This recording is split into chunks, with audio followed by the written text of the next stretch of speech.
నేను ఈరోజు ఏం చేస్తున్నానో తెలుసా? సోప్ చేస్తున్నా. నేను వేపాకు వేసుకునే చేసుకుంటా.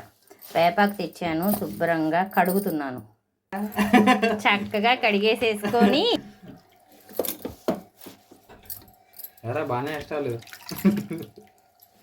నేను అన్న ఇలా మెత్తగా చేసుకొని వడగట్టుకుందాం. ఇలా వేస్తే బాగోట్ల వడగట్టుకుంటా.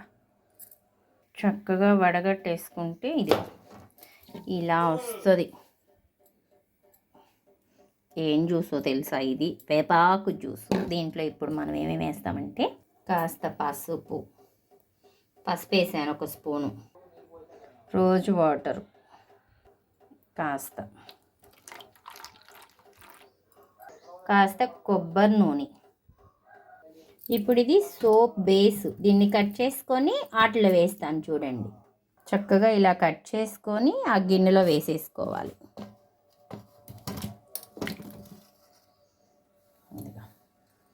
గిన్నెలో వేస్తున్నా. ఒక పెద్ద బాండి కానీ గిన్నె కానీ వెలేడిపాటి గిన్నెలో నీళ్లు పోసేసుకొని అందులో ఈ సోప్ బేస్ మొత్తం కలిపిన గిన్నె పెట్టేసి పొయ్యి మీద పెడదాం. ఇలా చక్కగా పొయ్యి మీద పెట్టేసేసుకున్నాక ఒక 10 నిమిషాలు బాగా ఉడకనివ్వాలి. బేస్ కరగాలి కదా, ఉడుకుద్ది. ఇప్పుడు చూస్తూ ఉండండి. అన్నీ వేసాను. నేను గంధం మర్చిపోయా, ఇప్పుడు లాస్ట్లో వేస్తున్నా గంధం. కాస్త నా దగ్గర ఉన్న గంధం మీకు నచ్చితే ఈ గంధం వేసుకోండి, లేకపోతే మంచి గంధం తెచ్చుకొని వేసుకోవచ్చు. చూస్తున్నారా? ఇలా చక్కగా ఇదిగో మరగడం స్టార్ట్ అవుతుంది. ఇలా కాకపోతే ఒక అరగంట పట్టుద్ది. మరీ 10-5 నిమిషాలు అయితే కాదు, అరగంట సేపు ఇలా ఉండాలి. ఇలా చక్కగా చిక్కగా వచ్చేస్తుందండి. ఇదిగో ఇలా చిక్కగా వచ్చిద్ది. చిక్కగా వచ్చినాక మనం పొయ్యి ఆఫ్ చేసుకోవాలి. ఇదిగో ఇలా చిక్కగా వస్తుంది. వచ్చినా పొయ్యి ఆఫ్ చేసుకోవాలి. అప్పుడు పొయ్యి ఆఫ్ చేస్తున్నాను చూడండి. స్టవ్ ఆపుకొని చక్కగా ఆ వేడి కూడా కొంచెం ఉండేటట్టు చూసుకొని దీన్ని చక్కగా సోప్ మౌల్డ్స్ ఉంటాయి కదా, చూపిస్తాను ఉండండి. నేను ఇవి ఆన్లైన్లో తెప్పించా, మీషోలో. ఇదిగోండి వీటిల్లో పోసేస్తా. అది ఇప్పుడు చూడండి. దీనికి ఫస్ట్ కాస్త కొబ్బరి నూనె అప్లై చేశాను. ఇప్పుడు ఆ బేస్లో పోసేస్తున్నాను చూడండి.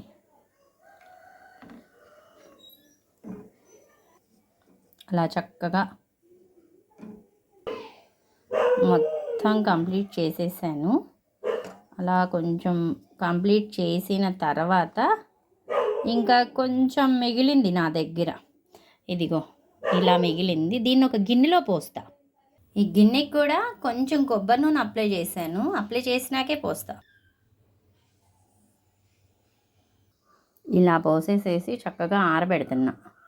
ఇది కాస్త ఆరితే వచ్చేస్తుంది, చూపిస్తాను. చూసారా? సోప్ బేస్ సోప్ రెడీ అయిపోయింది చూడండి.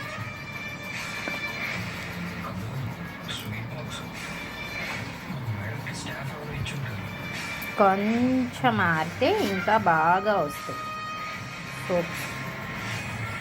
చూడండి, మీరు కూడా ఇలా కావాలంటే ఒకసారి ట్రై చేసుకోండి. వేపాకు సబ్బులు రెడీ.